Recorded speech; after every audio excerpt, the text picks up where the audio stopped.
Hello everyone, welcome to study IQ. Study IQ के इस video में हम करेंगे वेस्ट बंगाल पीसीएस के एक्सपेक्टेड क्वेश्चन। ये है सेट 1। वेस्ट बंगाल पीसीएस का एग्ज़ाम है, अभी उसमें समय है और अभी डेट नहीं आई है, लेकिन मेरा ऐसा मानना है कि जून या जुलाई के आसपास प्रीलिम्स होना चाहिए। तो मैं बहुत सारे क्वेश्चन आपको प्रैक्टिस कराऊंगा वेस्ट बंगाल के लिए, और पूरा फ्री क्रैश कोर्स है मेरा। याद रखिए, पूरी तरह से फ्री है और ये इंग्लिश में रहेगा, यानी स्क्रीन पर लिखी हुई लैंग्वेज इंग्लिश में रहेगी और एक्सप्लेनेशन हिंदी में रहेगी।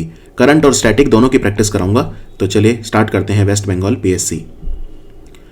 अभी अभी चौथा बक्सा बर्ड फेस्टिवल हुआ बक्सा नेशनल पार्क में, वेस्ट बंगाल में। तो बक्सा नेशनल पार्क वेस्ट बंगाल के कौन से डिस्ट्रिक्ट में आता है? आपको बता दूं, जो बक्सा नेशनल पार्क है ये एक टाइगर रिजर्व भी है। वेस्ट बंगाल में बस 2 ही टाइगर रिजर्व हैं, एक बक्सा टाइगर रिजर्व और दूसरा है Sundarban tiger reserve. Sundarban tiger reserve जब नेशनल पार्क या wild life sanctuary project tiger के अंडर आ जाते हैं, जिसमें उन्हें फिर एक्स्ट्रा फंड्स मिलते हैं टाइगर कंजर्वेशन के लिए, तो उसे बोलते हैं टाइगर रिजर्व। सो याद रखिए, बक्सा बर्ड फेस्टिवल बक्सा नेशनल पार्क में हुआ और बक्सा टाइगर रिजर्व जो है ये अलीपुरद्वार में है। सो आंसर है अलीपुरद्वार। और अलीपुरद्वार आप जानते हैं भूटान बॉर्डर से लगता है वेस्ट बंगाल में, नॉर्थ बंगाल एकदम, और अलीपुरद्वार में है बक्सा नेशनल पार्क। वेस्ट बंगाल का एक नेशनल पार्क आपको और याद रखना है, वो है जल्दापारा नेशनल पार्क। वो क्यों? क्योंकि अभी अभी भारत की सरकार का जो एनवायरनमेंट मिनिस्ट्री है उसने इंडिया के 5 बेस्ट नेशनल पार्क या वाइल्ड लाइफ सेंचुरी डिक्लेयर करे हैं। तो ये 5 कौन से हैं? 5 में 2 बंगाल के हैं, एक तो जल्दापारा नेशनल पार्क और एक रायगंज वाइल्ड लाइफ सेंचुरी। तो बंगाल में है जल्दापारा नेशनल पार्क और बंगाल में ही है रायगंज वाइल्ड लाइफ सेंचुरी। ये 2 इंडिया के जो बेस्ट 5 नेशनल पार्क्स या वाइल्ड लाइफ सेंचुरी हैं उनमें डिक्लेयर किए गए हैं, और बाकी 3 जो हैं वो हिमाचल प्रदेश के हैं। ठीक है, लेकिन हम यहाँ पे बंगाल पे फोकस कर रहे हैं, तो बस आपको याद रखना है जल्दापारा नेशनल पार्क और रायगंज वाइल्ड लाइफ सेंचुरी ये भारत के 5 बेस्ट नेशनल पार्क और वाइल्ड लाइफ सेंचुरीज में से हैं। अभी अभी भारत सरकार का ऑफिशियल डेटा रिलीज हुआ। 2018-19 का जो फाइनेंशियल ईयर था उसमें वेस्ट बंगाल पूरे इंडिया में किस चीज़ के प्रोडक्शन में नंबर 1 रहा? राइट, वेस्ट बंगाल पूरे इंडिया में नंबर 1 किस चीज़ के प्रोडक्शन में है? सो फ्रूट्स, बार्ले, वेजिटेबल या व्हीट? सो याद रखिए, इसका आंसर है वेजिटेबल। वेस्ट बंगाल में 29.55 मिलियन टन वेजिटेबल प्रोड्यूस हुई, और पूरे इंडिया में वेजिटेबल प्रोडक्शन में नंबर 1 वेस्ट बंगाल है और दूसरे नंबर पे रहा यूपी। अगर मैं फ्रूट्स की बात करूं तो फ्रूट्स में नंबर 1 पे रहा आंध्र प्रदेश। आंध्र प्रदेश फ्रूट्स प्रोडक्शन में पूरे इंडिया में नंबर 1 रहा, और वेजिटेबल में रहा वेस्ट बंगाल। Very important. वेस्ट बंगाल की जो गवर्नमेंट है उनका जो राइस रिसर्च सेंटर है, तो वेस्ट बंगाल में चावल अनुसंधान संस्थान यानी कि राइस रिसर्च सेंटर कहाँ पे है ये आपको पता है? सो ये है चिनसुरा में। वेस्ट बंगाल में एक जगह है चिनसुरा, वहाँ पे है राइस रिसर्च सेंटर। तो उन्होंने नेशनल बॉटनिकल रिसर्च इंस्टीट्यूट जो लखनऊ में है उनके साथ मिलकर कौन सा चावल तैयार करा है? ये चावल आर्सेनिक रेजिस्टेंट है। आर्सेनिक रेजिस्टेंट ये इसकी क्वालिटी है। आर्सेनिक एक मेटल होता है जो काफ़ी डेंजरस हो सकता है हमारी बॉडी में। तो वेस्ट बंगाल में वो एरियाज जहाँ पे आर्सेनिक ज़्यादा है मिट्टी में, ये चावल उगाया जा सकता है, क्योंकि ये चावल आर्सेनिक को एब्जॉर्ब नहीं करता मिट्टी से, तो सेफ है। तो ये चावल कौन सा है? तो वेस्ट बंगाल के राइस रिसर्च सेंटर ने national botanical research institute Lucknow के साथ मिलकर तैयार करा है चावल, जिसका नाम है मुक्तोश्री। यहाँ पे आपको एक बड़ी इंटरेस्टिंग चीज़ बताता हूँ। और वेस्ट बंगाल में साइक्लोन आया, साइक्लोन एम्फान। राइट, आपने भी, अगर आप बंगाल में रहते हैं, आपने ज़रूर फेस किया होगा साइक्लोन एम्फान। साइक्लोन एम्फान की वजह से बहुत ज़्यादा जो समुद्र का पानी है, मैं बे ऑफ बंगाल की बात कर रहा हूँ, समुद्र का पानी खेतों में घुस गया क्योंकि बारिश बहुत आया और तूफान आया। तो जब तूफान आता है तो समुद्र का पानी जो है वो शहरों में घुस आता है। इस वजह से अब समुद्र का पानी कैसा है? सॉल्ट वाला पानी है, नमकीन पानी है, और आपके ये फील्ड्स में आ जाएगा तो क्या होगा? आपके फील्ड्स में जो मिट्टी है उसमें भी सॉल्ट कंटेंट बढ़ जाएगा, और जब मिट्टी में सॉल्ट कंटेंट बढ़ जाएगा तो आप जो नॉर्मल चावल होता है उसको उगा नहीं सकते, क्योंकि वो नहीं उगेगा उसमें। तो आपको क्या चाहिए? आपको एक ऐसा चावल चाहिए जो सॉल्ट रेजिस्टेंट होता है। राइट, तो सॉल्ट रेजिस्टेंट चावल केरला में ग्रो किया जाता है जिसको बोलते हैं पोक्कली राइस।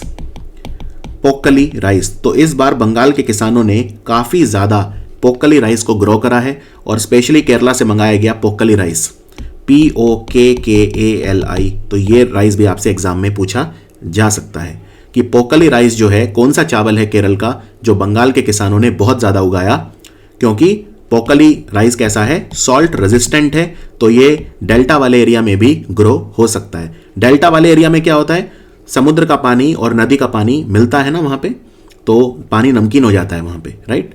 सॉल्ट का कंसंट्रेशन ज्यादा हो जाता है और बहुत सारा सॉल्ट ऐसा भी है जो समुद्र से हवा के कारण उड़ के वैसे आता रहता है। तो Pokkali rice salt resistant rice है केरला का जो बंगाल के किसानों ने उगाया। और एक चावल और याद रखिए, मुक्तोश्री, ये है आर्सेनिक रेजिस्टेंट।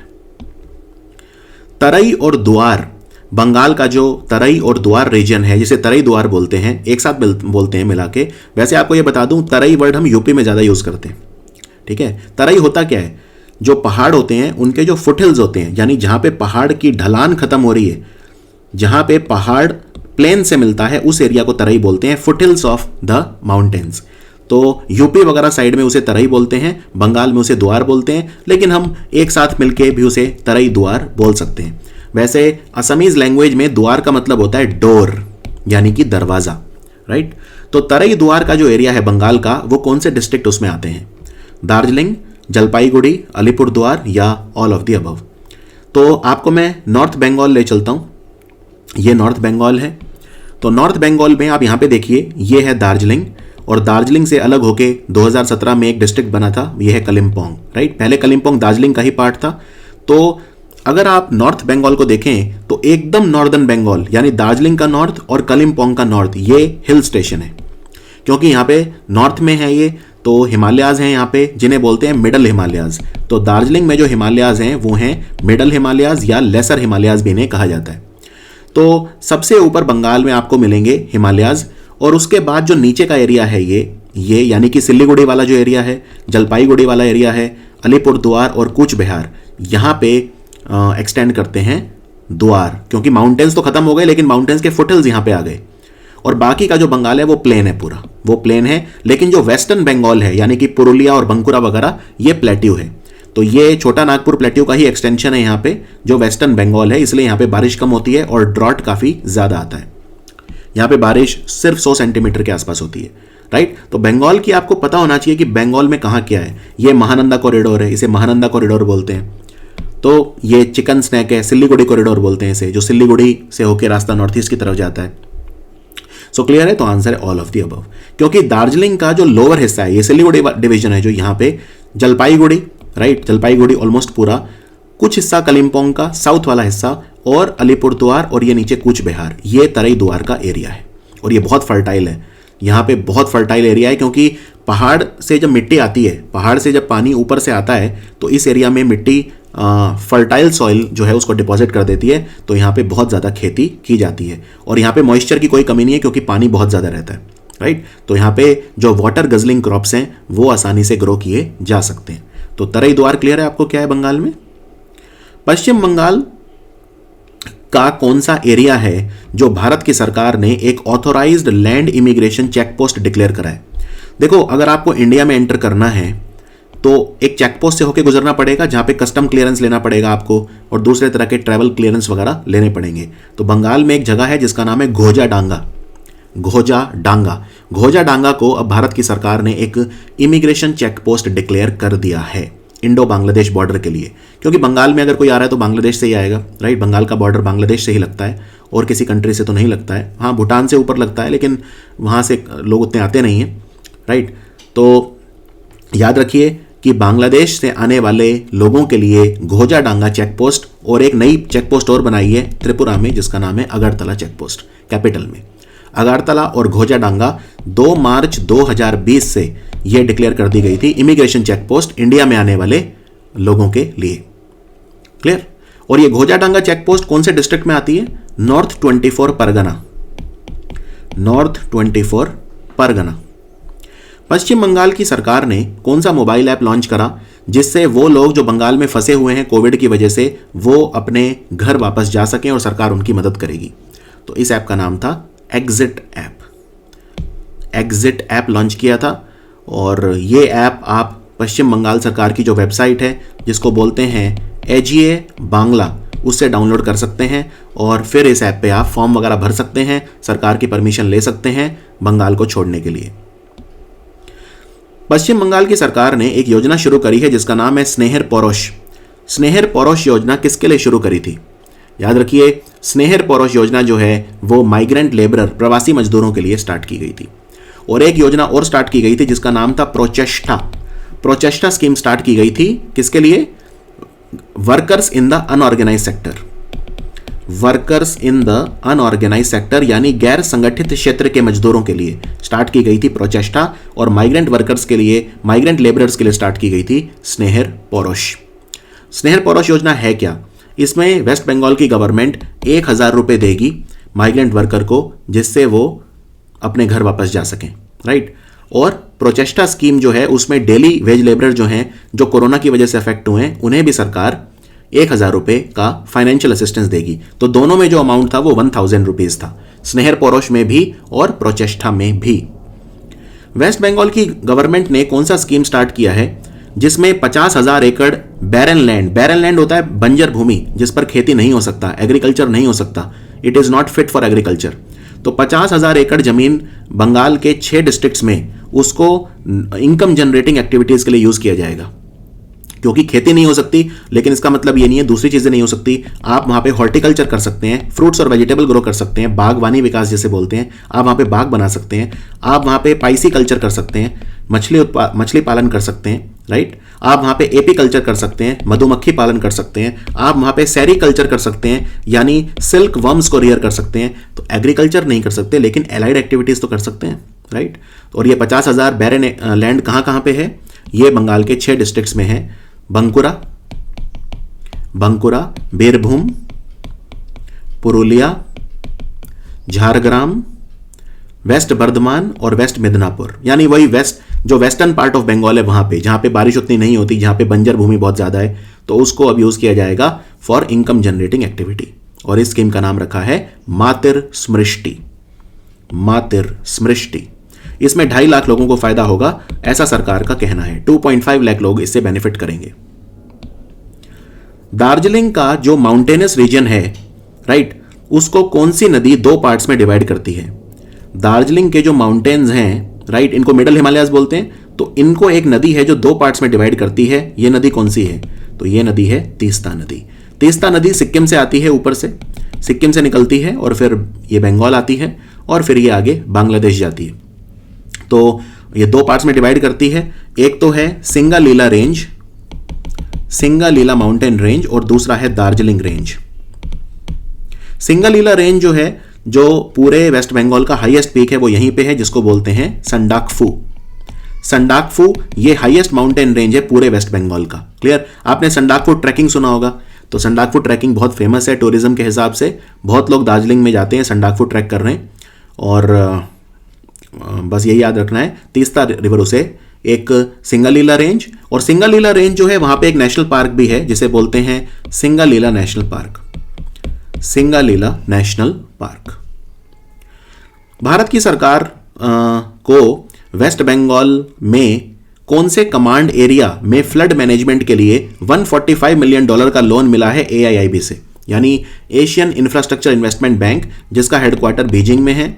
यह बैंक चाइना डोमिनेटेड है, तो इसमें सबसे ज़्यादा हिस्सा चाइना का है, लेकिन दूसरे नंबर पे सबसे ज़्यादा हिस्सा इस बैंक में इंडिया का है। सो AIIB ने $145 मिलियन का लोन दिया है दामोदर वैली में फ्लड मैनेजमेंट के लिए। दामोदर वैली कमांड एरिया बोलते हैं इसे, DVCA। यहां पे आपको यह भी बता दूं, $145 मिलियन का लोन इसके लिए IBRD ने भी दिया है, जो वर्ल्ड बैंक का पार्ट है। तो 145 मिलियन का दिया है वर्ल्ड बैंक ने और 145 मिलियन का दिया है AIIB ने, राइट। और बाकी पैसा वेस्ट बंगाल की गवर्नमेंट लगाएगी। तो टोटल इस प्रोजेक्ट की कॉस्ट है $413 मिलियन। इसमें 145 दिया है AIIB ने, 145 दिया है IBRD ने यानी वर्ल्ड बैंक ने। तो दामोदर वैली में फ्लड्स के मैनेजमेंट किया जाएगा। और दामोदर रिवर जो है ये हुगली में जाकर मिल जाती है। दामोदर रिवर को सौरो ऑफ बंगाल भी बोलते हैं, क्योंकि काफ़ी ज़्यादा फ्लड्स आते हैं इस रिवर में।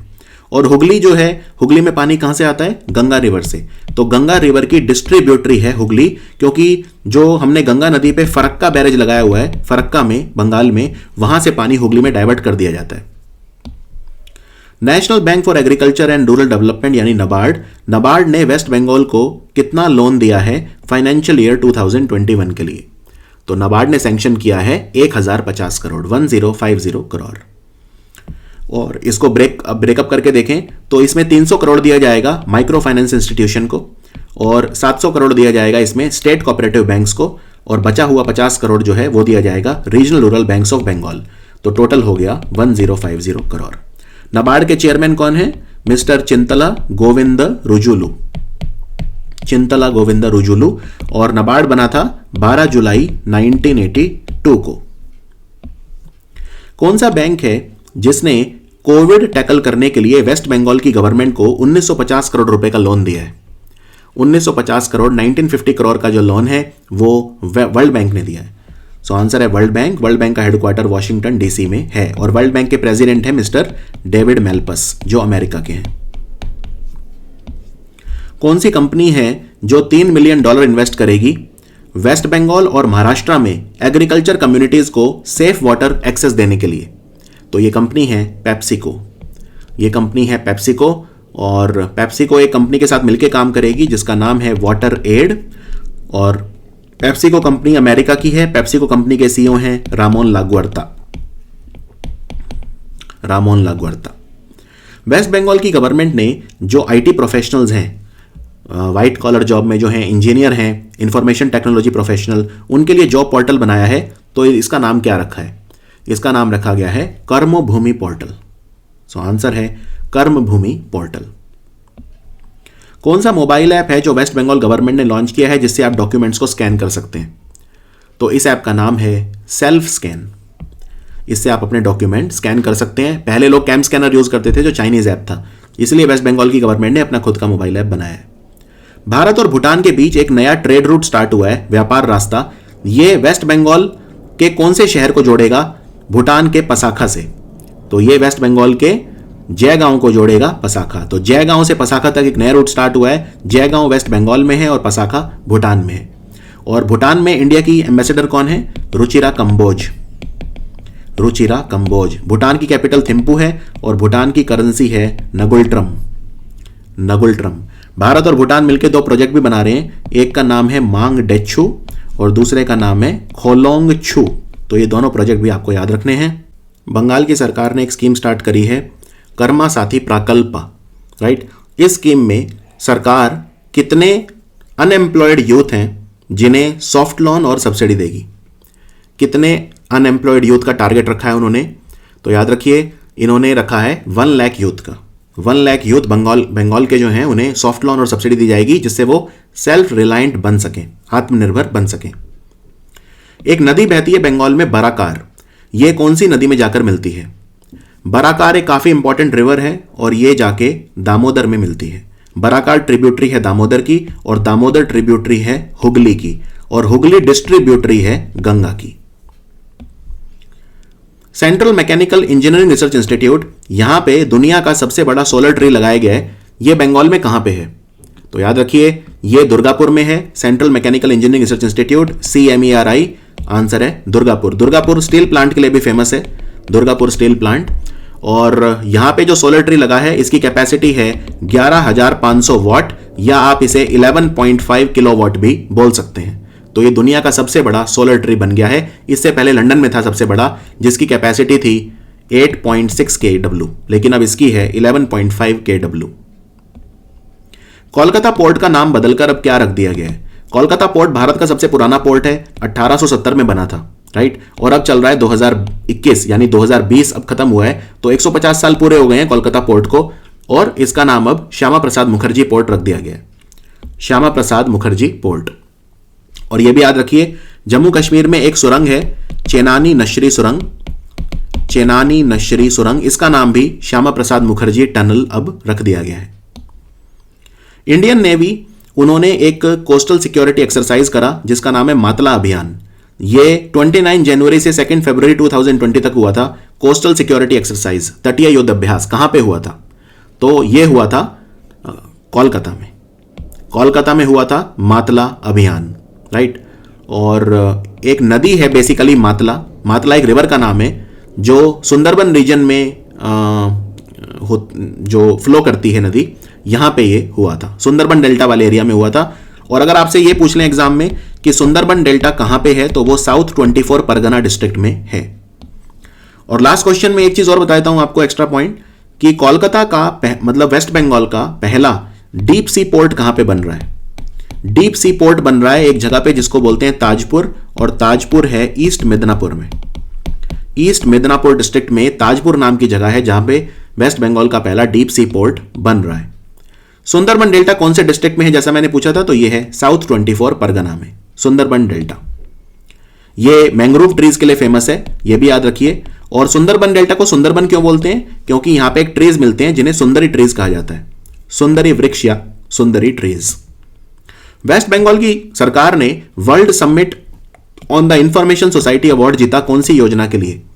World summit on the information society award इन्होंने जीता सबूज साथी स्कीम के लिए। सो आंसर है सबूज साथी। और सबूज साथी स्कीम जो है 2015 में स्टार्ट की थी ममता बनर्जी ने। इसमें जो बच्चे हैं क्लास 9 से लेके क्लास 12 तक के, उन्हें बाइसिकल दी जाती है सरकार की तरफ से, जिससे वो ट्रैवल कर सकें स्कूल वगैरह में, राइट। तो इस स्कीम में लगभग 1 करोड़ के आसपास साइकिल ऑलरेडी डिस्ट्रीब्यूट की जा चुकी हैं अभी तक, और इसको world summit on the information society award दिया गया। सो ये था हमारे expected question West Bengal PCS का सेट नंबर 1। ये आपको कैसा लगा जरूर बताइए। मिलते हैं सेट नंबर 2 में, and do give me your feedback. Thank you for watching study IQ।